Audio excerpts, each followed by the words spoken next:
Hi, Kimberly. Hello. Well, we're in a different kitchen today. This isn't our kitchen. We thought we would come to a kitchen that was really cool today. We're kind of tired of our kitchen. Isn't this kitchen great? we need a kitchen like this, don't we? Someday. But anyway, the reason why we're here in this kitchen, because we're at our friend Simone's house, and you'll meet Simone in a second, but of all the people we know, she makes like the best creams ever. Topical creams of all the people that we know. So we have that cream recipe on herbmentor.com, which you have seen, and you can. That's one way. But we thought we'd kind of get a little more detailed, a little more perfected in the process here. So we're going to show something a little more involved for those of you who want to take your cream making to another level. Here's Simone. Hi, Simone. Hi. And so first of all, what kind of I mean, you have all these different oils and things out, but we're not going to make creams with all these. This is your cream day, so you're going to make some. This is my cream day, yeah. Cream day, but we're going to show you one cream. So which one are we going to make first? We are going to make a Balm of Gilead. So that's from skin cream. That's from Cottonwood. That's from Black Cottonwood. Black Cottonwood here, and but we could use, you know, any kind of oils, right? Yes, you could use any kind of oils for that.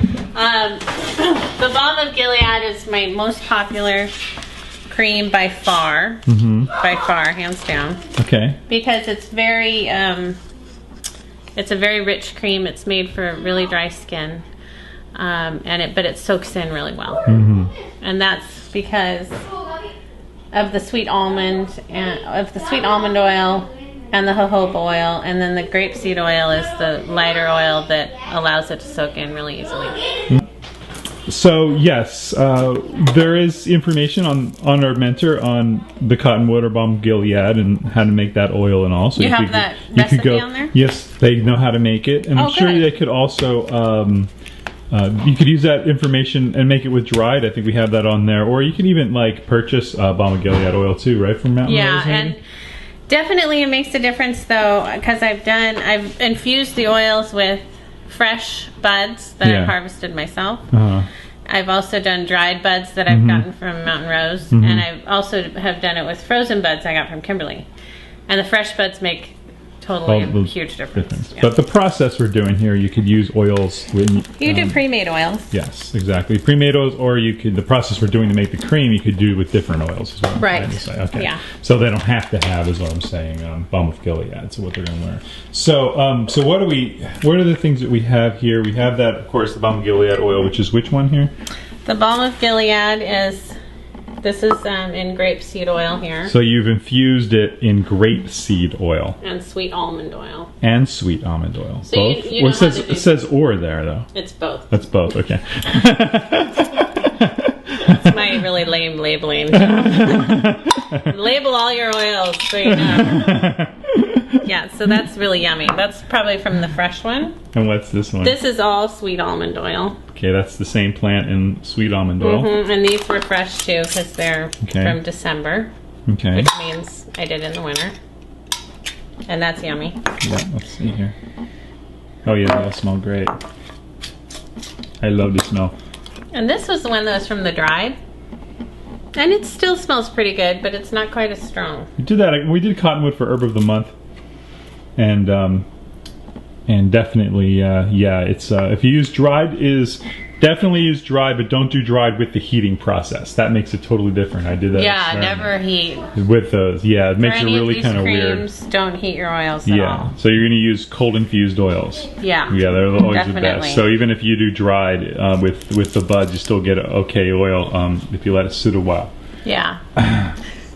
But you gotta let it sit a long time. Okay, so we have our oils. And sweet almond oil, and you can also use grapeseed. You can also this recipe that I've made. In this one, I used half grapeseed and half sweet almond. Okay. Yeah. So all right. So we're gonna use for this one. We're gonna use this one. Just trying to make it simple so people can know how they could make their oil. So you could buy some grapeseed oil from. Like. And you could buy some sweet almond oil, and instead of infusing in olive oil, you just infuse your buds or whatever other herb or oil you want to do in sweet almond oil and in grapeseed oil. Yeah, or I also separate and then mix them. I also use apricot kernel oil. Okay. I've infused herbs in apricot kernel oil. So for the skin creams, I don't use olive oil in any of my creams. Okay, that's what I wanted to hear. So you could use either apricot, grapeseed, sweet almond, or any mix of those. I also use hemp seed oil. You can use, okay. Jojoba. Okay, let's see. But I'm trying not to make it really easy if someone's doing this for the first time. They're not going to go and buy all these oils. I would stick with grapeseed oil. Okay, just straight grapeseed oil if it's your first time and you're doing this? Okay, grapeseed oil. And it's very stable. It's a nice stable oil. None of these are as stable as olive oil is.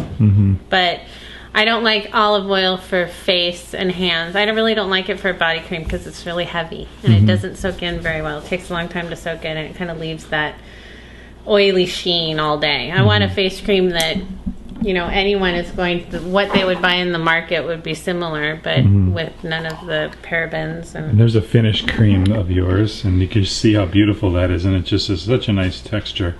I love your creams. Thanks. Yeah. And this one is another one that we'll be making, but it's apricot kernel oil and sweet almond. Okay. So then the oil, herbal infused oil is one ingredient they're going to use, and another ingredient to make the cream, it looks like you're cutting beeswax. Yes. So you need beeswax, and what other raw material do you need? The other raw material we're going to need is coconut oil. Coconut oil, okay. And you can get that you've got it in a big tub, but you can get smaller batches too, I'm sure. This is actually a super good deal because for a gallon of unrefined virgin coconut oil, it's $24. Wow, very good. For Mount Rose. And this stuff I use it for cooking.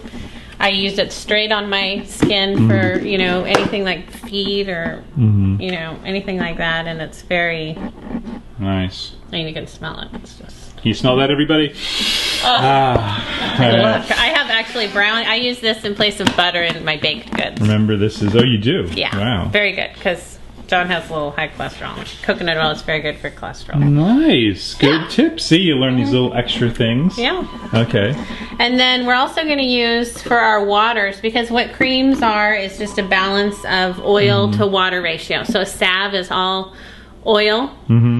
Cream is just a combination of approximately 50% oil and 50% water. Right, with the beeswax. Which is, yeah. Okay, so you're using, instead of straight water... I'm using chamomile and calendula hydrosols. Okay, so hydrosol's like infusing. It's almost not really it's like if you... Well, a hydrosol it's like a distillation process. Right, a hydrosol is just the water from making essential oil. Oh, the leftover it's the water from have? the plant. Oh. So part of it's oil, the rest is water. So when they steam off the oils and making the essential oils, this is the water that comes out of the plant.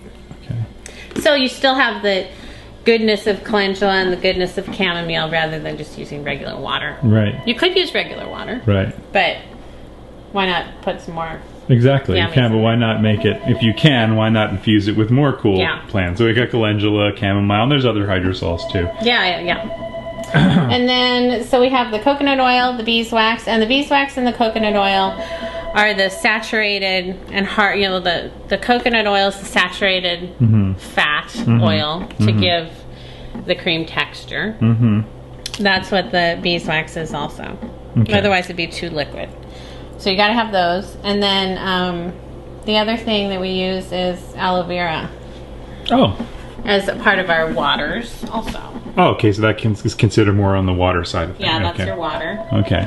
And then for preservatives, I use just vitamin E and vitamin A, and I've never had my creams go bad at all. Ever. So let's take a look. So you've got vitamin E oil. This is kind of... From, and then did you get this at Mountain Rose too? Where did you get that? This one I got from... That's I just got that from a health food store. Nutrisorb A. Yeah, it's just vitamin A. Water soluble vitamin A, and this in the eye drop area at a health food store. Yeah. Okay, that's good to know.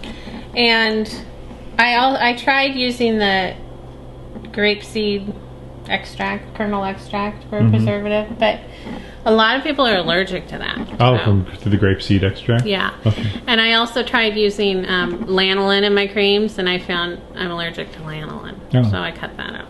Okay. And I haven't had, I mean, these creams, I've had them for a couple of years and never had them go bad. Great. Excellent.